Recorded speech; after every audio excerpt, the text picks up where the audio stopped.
tal? ¿Cómo le va? Bienvenido a su programa Pensamiento Analítico, el programa en el cual analizamos los temas de la vida cotidiana con un punto de vista psicoanalítico, intentando ver un poco más allá, cuáles son las razones inconscientes y la psicodinámica de estas cosas que nos suceden a todos. Y continuamos con esta dinámica que cada vez que pasa le digo que me gusta, porque en serio me gusta mucho, que son las preguntas del auditorio. Tenemos un montón de preguntas, voy a intentar ir un poquito más rápido porque son preguntas un poquito más cortas algunas, y así podemos cubrir un poquito más de contenido para usted. Vamos a ver, ¿qué nos están preguntando acá?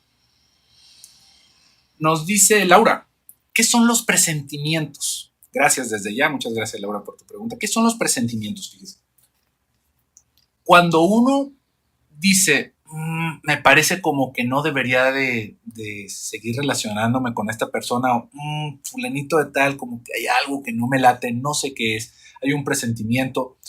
O cuando nosotros pudiéramos pensar, bueno, pues es que, ¿qué sucede? ¿No? O sea, no me siento con ganas de salir hoy a la calle. Si no me siento con ganas de salir hoy a la calle, ¿será pues algo malo? ¿Estoy presintiendo algo? ¿Será mi sexto sentido que me está avisando de algo?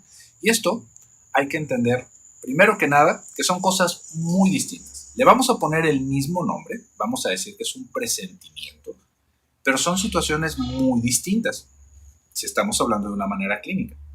Cuando una persona no nos da esa sensación de que las cosas están bien, sino como que hay algo oculto, es una cuestión que podemos atribuir a nuestro inconsciente, en donde estamos alcanzando a identificar ciertos aspectos peligrosos de la persona, pero no alcanzo a identificar exactamente qué cosa. Pero es una señal de alerta, como que se está levantando una banderita roja, como se dice hoy en día. Hay algo que no me gusta de esta persona. Y esto puede ser una de las cosas que están sucediendo. ¿Por qué? Porque nosotros estamos intentando armar la coherencia del mundo que está a nuestro alrededor con nuestros prejuicios y nuestra experiencia. Entonces, ¿qué es lo que está pasando con esta persona? Igual y me recuerda a alguien que me hizo daño, ¿no? Entonces, algo no me cuadra. Pero que me recuerde a alguien, me puede recordar a alguien por la manera en la que se comporta, o me puede recordar a alguien de manera física, o porque tiene una muletilla similar. Y ahí es en donde nosotros no tenemos ningún sexto sentido realmente. Esto se alcanza a entrenar. Si nosotros, por ejemplo, en el consultorio, es algo que sucede muy a menudo, decimos, mira, esta persona como que me late, que más o menos va por este lado su problema. Esto es por la experiencia de escuchar cientos de personas durante toda nuestra vida laboral, no porque sea alguna habilidad mágica o porque tengamos algún presentimiento, porque se enseña en la escuela a leer las mentes. No, es una cuestión como los médicos que dicen, mira, como que ese tipo de síntomas tienen que ver con esto. Pero siempre es una pregunta que nos hacemos los profesionales. Yo creo que podría ir por este lado. Nos estamos cuestionando, pero no es esto. El asunto acá es que cuando lo tenemos en el día a día, yo presiento que esta persona no es una buena persona. Tal vez la tenemos y tal vez no. ¿Por qué? Porque no somos psíquicos. Nadie tiene ese poder. Hay personas que dicen, es que mi intuición nunca me engaña. Por ejemplo, yo sabía que era casado. Hay cosas que se ven casi a kilómetros, ¿no? Pero qué bueno, que se sienta que es una parte de su intuición.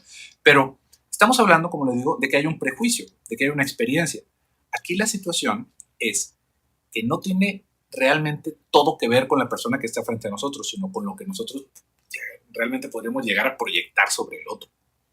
Que no es una persona confiable. ¿Cómo yo sé que no es confiable si no he tenido mucha más interacción con él?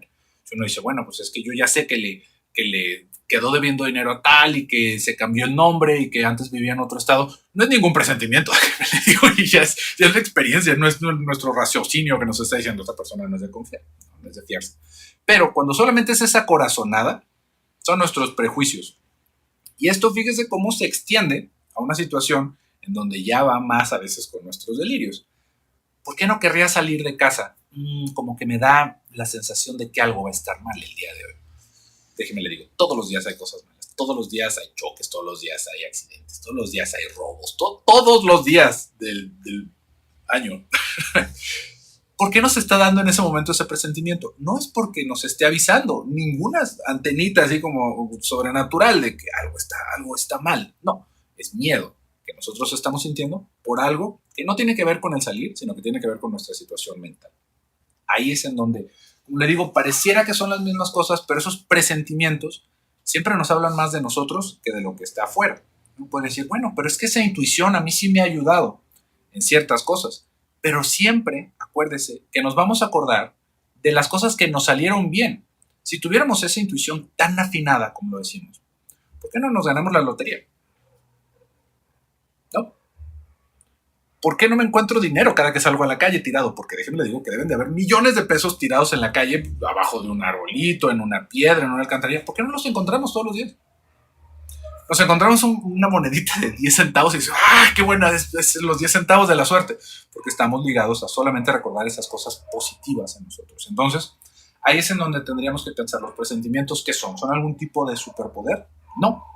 Hay personas que, fíjense, hay un ejemplo muy interesante de un analista, entonces estaba hablando sobre la psicosis, en donde llega esta persona a su consultorio, se sienta, llega su primer paciente, el paciente se sienta, era un paciente que estaba muy afectado en una situación de esquizofrenia, el paciente se le queda viendo a su analista y le dice, doctor, tiene cara de lavadora. Y uno diría, tiene cara de lavadora. Y el analista dice, la lavadora, la dejé prendida y se va a hacer un tiradero, y se levantó, apagó su lavadora y regresó. ¿Qué fue lo que detectó esta persona en su esquizofrenia? ¿Cómo le vio cara de lavadora? Ahí podríamos entender un poquito qué es lo que pasa con estos presentimientos. Porque esta persona, en la situación en la que estaba, desarticulado, desintegrado en alguna parte de su yo, alcanza a ver la preocupación en la persona y alcanza a imaginarse intentando pegar por qué podría estar preocupado. ¿A cuántos no nos ha pasado que de repente empezamos a ver la ropa? Es como una cuestión muy universal. Entonces, esta persona ve la preocupación, intenta relacionarlo con algo que haga congruencia en su cabeza. Eso es como con la ropa. Entonces, se acaba viendo desde los ojos de esa persona como que el psiquiatra o el psicoanalista en su momento tenía cara de lavadora, no porque se hubiera convertido en una lavadora, sino porque así fue como lo expresó esta persona. Tiene cara de lavadora, en la imposibilidad de decir. Se ve que está preocupado y posiblemente sea por su lavadora, pero la persona no lo alcanza a registrar así. Y eso es lo que nos pasa a nosotros, aunque no estamos en la psicosis. Decimos que algo no me late, como que esta persona me da miedo. No alcanzamos a verlo todo, no por las mismas razones, pero eso es lo que podríamos alcanzar a describir como un presentimiento. Fíjense qué cosa tan interesante, ¿no? Algo que nos puede parecer como muy simple, pero tiene un montón de trasfondo alrededor del inconsciente. Y vamos a ver, ¿qué nos dice Juan Carlos? Saludos, maestro Samarripa. ¿Podría hablar de la dermatitis como una reacción somática? Saludos al equipo de producción. Muchas gracias, Juan Carlos, por tu pregunta. ¿Qué pasa con esto de la dermatitis? Es uno de los problemas psicosomáticos más comunes, que es una dermatitis que nos salgan ronchas o alguna erupción de alguna forma. Es la dermatitis atípica, ¿no? Que se le va diciendo. ¿Esto por qué sucede? Hay muchas personas que le intentan dar un significado como demasiado profundo a los síntomas en específico. Y hay algunas enfermedades que tal vez podríamos hacer como un esfuerzo por encontrar cierta correlación, por ejemplo, con el vitiligo, es una de ellas, como tiene que ver con una situación de vergüenza en la mayoría de los casos en los que se van viendo, pero no hay ningún estudio serio alrededor de esto. Ni de la dermatitis, ni de que se nos caiga el pelo, ni de que se nos aflojen los dientes. Esto, lo que sucede, Juan Carlos, es que cuando nosotros estamos en una situación de estrés, que lo hablamos en unos programas, no hace muchas semanas, hace creo que 2 semanas, 3 semanas a lo mucho. Cuando estamos en una situación de estrés, nuestro cuerpo se empieza a poner muy sonso en sus respuestas de inflamación. Cuando nosotros estamos estresados, digamos que nuestro organismo exagera muchas de nuestras reacciones normales. Entonces, una alergia, que es muy normal que todos tengamos alergias hasta cierto punto, digamos que la respuesta inflamatoria se vuelve exagerada. Y esto sucede, por ejemplo, con la dermatitis. ¿Qué es lo que sucede? Nosotros cuando estamos ansiosos hay un reflejo muy normal que es rascarnos. Hacer esto, tallarnos la nariz. De repente nos pican los ojos y nos tallamos o nos agarramos las orejas. Repetidamente. Es una cuestión que tiene que ver con parte de nuestro desarrollo, pero si nos empezamos a rascar, lo más normal es que nuestro cuerpo tiene una barrera de pielecita muerta que nos está cubriendo dentro de nuestra dermis de lo que está en el exterior. Si nosotros nos estamos rascando, nos estamos haciendo heridas pequeñitas, constantemente porque nuestras uñas son abrasivas. Si esto es una situación de ansiedad en donde yo, pues no nada más es como que me pico un mosco y me rasco, sino que constantemente me estoy rascando, me voy a empezar a inflamar y me voy a empezar a fastidiar partes de mi piel. Y esto me va a generar una reacción alérgica al exterior, que yo voy a intentar cubrirme con un millón de cosas, con cremas, con pastillas, con todo, pero fíjese cómo se vuelve un círculo vicioso en donde me salen ronchas y me da más comezón y me rasco más y me intento detener y me siento más ansioso y me empiezo a ver feo en mi piel y cómo se me está haciendo. Y esto es una de las cuestiones más comunes que vamos a ver cuando hay un trastorno de ansiedad, que las personas empiecen a tener este tipo de reacciones en su piel. Entonces, esto evidentemente que va de caso a caso y podríamos encontrar una situación muy profunda dentro de los síntomas de cada persona. Por ejemplo, hay personas que se tallan la boca, hay personas que lo hacen con sus manos, que constantemente se están tallando las uñas, y estos síntomas van teniendo un significado para esa persona, pero no es algo que pudiéramos hablar en general. Entonces, creo que por eso podríamos ver tan común la cuestión de la dermatitis, porque aparte son cosas tan inconscientes que nosotros no nos damos cuenta. A veces hasta el pelo, cuando hablamos, por ejemplo, de estas situaciones tópicas en donde se nos empiezan a caer lamparones de pelo, no nos damos cuenta del todo y es porque nos estamos rascando. Haga un esfuerzo consciente, seguramente ahorita ya que lo hablé, le empezó a dar comezón en todos lados, es algo muy normal que no sucede en la cuestión empática, pero intente registrar qué tantas veces al día usted se toca la cara o se rasca. Y podríamos alcanzar a calcularle un poquito alrededor de su ansiedad, dependiendo de qué tantas veces hace esto. Nada más por decir algo, es un tema interesante, tal vez lo podamos hablar más a profundidad luego. Nos dice Cari, ¿por qué tenemos miedo al fracaso? O en ocasiones hay personas que se saben hábiles en algunas cosas, sin embargo, siguen dudando de su capacidad y cómo fortalecer la autoestima. Cari, esta es una pregunta que también hemos hablado en otros espacios. Por ejemplo, hablamos sobre el síndrome del impostor. Si es algo que te llama la atención, te invito a que busques esos programas. Acuérdense, nuestros programas son atemporales. Lo único que va a haber es que uno me ve de repente con más barba y con menos barba, con más panza, con menos panza, pero los temas son atemporales, no los estamos hablando como si fueran las noticias. Entonces, si busca esto del síndrome del impostor, se va a encontrar con esa reflexión en ese momento. ¿Por qué pasa esto? Por una cuestión de vergüenza otra vez en nuestra crianza y algo que no se dice muy a menudo es porque en serio sí somos medio ineptos para hacer las cosas y nos queremos imaginar que somos mejores. Esto es pues, ¡ay, qué cosa tan fea! No, pero dése cuenta, ¿no? Pues es así como decimos, es que yo estoy capacitado para tener un mejor trabajo. ¿Y por qué no lo tiene? Es que no he tenido la oportunidad, es que me da mucho miedo eso. Si le da miedo, entonces usted no está capacitado para tener un mejor trabajo, porque parte de tener un mejor trabajo tiene que ver con no tener miedo a ese trabajo. Entonces, ¿qué es lo que mentalmente nos estamos diciendo cuando decimos yo tengo la capacidad, pero tengo miedo? Muchas veces es solamente para darnos una palmadita a nosotros mismos y decir que somos bien chingones, pero no tenemos la oportunidad. Y esto es algo que se lo digo no a una manera de crítica, porque nos pasa a todos, pero esto es algo que si le damos cuerda, nos volvemos una víctima profesional de las circunstancias. Como lo único que yo no tengo es una autoestima alta para mostrar y para destacar en el mundo. Tal vez podríamos encontrar alguna situación muy específica en la cual hay una inhibición que nos hizo regresar a una situación en la cual ya no nos animamos a hacer ciertas cosas, pero cuando hablamos de autoestima y de la confianza, lo que nos da confianza a hacer las cosas es hacerlas y hacerlas varias veces. Entonces, imagínese, no sé, vamos a poner un ejemplo de algún deportista que es muy importante. Es como algo muy, muy agradable, ¿no? Imaginemos un corredor, ¿no? Es que yo no corro rápido porque me inhibe, porque me dan miedo las carreras. ¿Y cómo sabes que corres rápido como para ganar? Si no has ganado. Hasta que lo hagamos, hasta que nos empecemos a empujar, vamos a encontrar que decimos, bueno, pues tal vez no era tanto que me diera miedo, sino que pues igual como que corro medio chueco. ¿Qué puedo hacer para hacerlo mejor? Empezar a practicar en mi técnica, empezar a ir más al gimnasio, empezar a hacer otras cosas, empezar a darme cuenta de cuáles son mis procesos y no nada más quedarme en el yo soy un campeón, pero en mi cabeza. Eso es algo muy, muy, muy, muy peligroso que hacemos muchísimo por no animarnos, justamente porque tener éxito en las cosas es algo que da miedo, porque viene con un montón de cosas. Eso que se dice, no le tengas miedo al éxito, que de repente dijo alguien ahí como a manera de meme, tiene su significado. Realmente tiene su significado, porque con el éxito vienen un montón de cosas, vienen responsabilidades nuevas, viene un prestigio, que ahorita por ahí hay una pregunta en donde vamos a poder hablar un poquito de esto. Pero se lo pongo desde ese lado. ¿Cómo fortalecer nuestra autoestima? Primero hay que fortalecer nuestras habilidades alrededor de estas cosas, porque fortaleciendo nuestras habilidades es como también vamos a sentir confianza.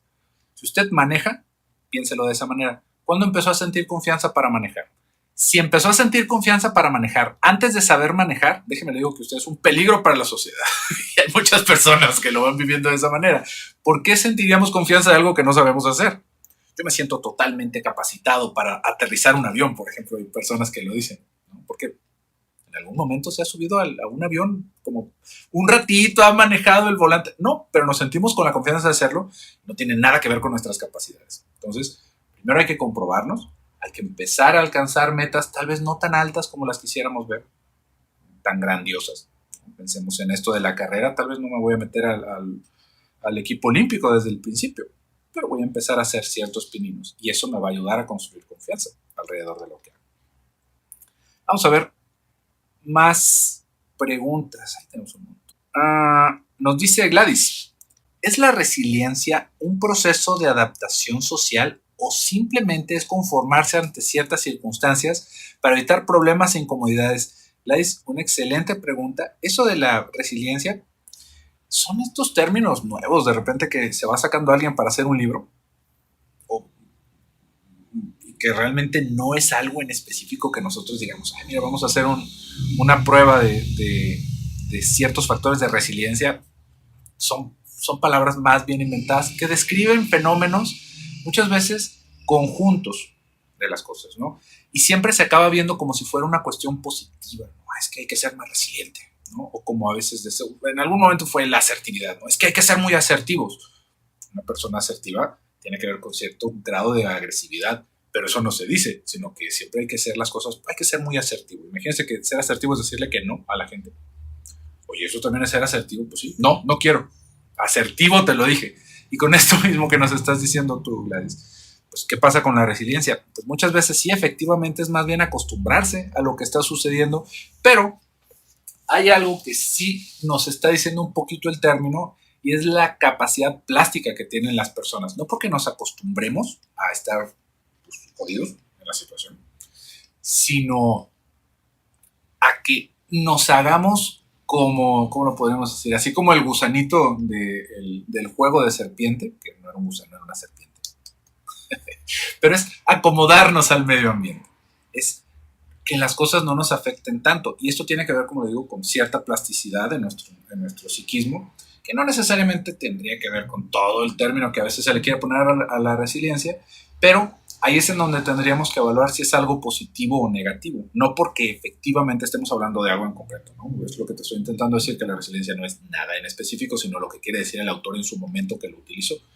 Entonces, si nosotros estamos viendo que es una cuestión de conformidad, tampoco es que sea algo malo.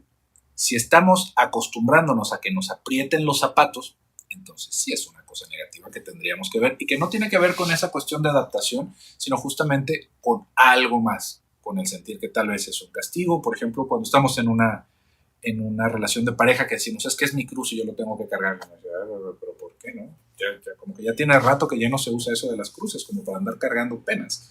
Entonces, ahí hay que pensarle un poquito más a profundidad, pero no porque la resiliencia en sí sea algo que pudiéramos acomodar. Vamos a ver, todavía tenemos tiempo. Sí, todavía tenemos tiempo para otra preguntita. Nos dice Carmen, ¿por qué a algunas personas se les dice algo y no lo creen? Sin embargo, viene otra persona, X, le dice exactamente lo mismo y a esa persona X sí se le cree. Le hacen caso y le agradecen. ¿Es algún síndrome? ¿Cómo se podría definir ese comportamiento? Es prestigio. Es algo que tiene que ver con la sugestión que podemos tener con las demás personas. Y esto es algo que todos hemos experimentado de alguna manera con nuestros padres. Fíjense, ¿a qué me refiero con esto? De repente, no sé, la televisión no prende o algo está mal o algo no está funcionando en casa y nosotros le decimos a nuestros padres, yo creo que es tal cosa. No, ¿qué va a ser eso? Y luego llega alguien más, a veces un hermano mayor, o a veces un hermano menor, o a veces el vecino, y le dice exactamente lo mismo, y dicen, tienes razón. Y uno se queda, a veces son cuestión de segundos entre una cosa y otra, y uno se queda con cara de, bueno, ¿cómo? ¿Por qué no me creen? Porque nuestros padres nos siguen viendo como si fuéramos niños, no importa qué tan grandes estemos y qué tan arrugados seamos. Para nuestros papás en su cabeza somos niños, y en su orden jerárquico, ¿cómo le vamos a decir a ellos qué es lo que está mal? Aunque nos lo estén preguntando. Hay algo ahí en su inconsciente que los taponea, les bloquea la capacidad de entender que ya somos adultos y que también tenemos un criterio de adultos y que también se pueden referir a nosotros como iguales en muchas circunstancias. Para los papás, eso no pasa. Esto también lo podemos ver cuando estamos en un grupo y decimos algo que nos parece gracioso. Decimos, sí, mira, como la lámpara. Y luego alguien enfrente de nosotros dice, sí, como la lámpara. Y todos empiezan a reír de lo que dijo el otro. Lo dijo más gracioso, dijimos exactamente lo mismo. ¿Qué es lo que sucedió? Déjeme le digo que esta segunda persona es más popular que usted. Eso es lo único. Era igual de gracioso en las dos circunstancias, pero la otra persona se lleva las palmas porque la otra persona, en general, es más popular, posiblemente más agradable que usted. Para los demás. No porque sea una mejor persona, sino porque algo tiene que usted no tiene, que tiene que ver con ese prestigio. Es exactamente lo mismo que vamos viendo de repente en las campañas políticas, es que ¿cómo le pueden creer tanta sarta de babosadas a fulanito de tal? Por el prestigio, por la imagen que proyecta. Eso, tristemente, en nuestro cerebrito humano, es mucho más importante. ¿Se acuerdan que estábamos hablando de los presentimientos? En muchísimas personas, yo diría que en la mayoría de las personas, esto siempre precede a la razón. Siempre se le da más importancia a esa sensación de bienestar que nos puede transmitir alguien. Y esa sensación de bienestar que nos transmite la mayoría de las personas en esos puestos es porque son los psicópatas tremendos, porque han aprendido a seducir a las personas. Y lo que nosotros tenemos es una cuestión de seducción, no de bienestar. Esa persona me está endulzando la boca con sus palabras, me está diciendo todo lo bueno que va a suceder y yo le creo. ¿Por qué le creo? Lo hemos escuchado. Aquí en nuestro país llegó a suceder, no me va a dejar mentir, que hubo un candidato en el que las personas votaban porque era más guapo que el otro. Fíjese nada más el tamaño de babosada con la que vivimos en todos los días. Ese es el voto en general en nuestro alrededor. ¿Por qué? Pues porque es una persona muy guapa, me da mucha confianza verlo. Y ya todos supimos qué pasó después, ¿verdad? ¿Qué tan bueno era ese que era tan guapo en ese momento? Que también era guapo, ¿no? No hay que decir que no, pero fíjese cómo antecede esto a todo juicio de razón que tengamos. Mientras más cultivados estemos, mientras más educados estemos, menos impacto tiene esto. Pero nunca lo vamos a dejar. Siempre va a tener esta parte de nosotros que nos va a estar moviendo desde un aspecto inconsciente. Pero ¿qué tanto control tenemos de eso? Es algo que sí podemos modificar mientras más cultivados estemos en lo que estamos haciendo. No me van a venir a vender las habichuelas mágicas a alguien por más guapo que esté. Porque yo sé que no hay habichuelas mágicas. Pero bueno, por el día de hoy, hasta acá vamos a dejar este video. Espero que haya sido de su agrado. Mes con mes tenemos esta dinámica. Sírvase de estar esperando en el momento para dejar sus comentarios, para dejar sus preguntas, porque en este espacio, a la mejor de mis capacidades, voy a intentar darle una respuesta. Yo me despido por el día de hoy. Soy José Luis Amarripa.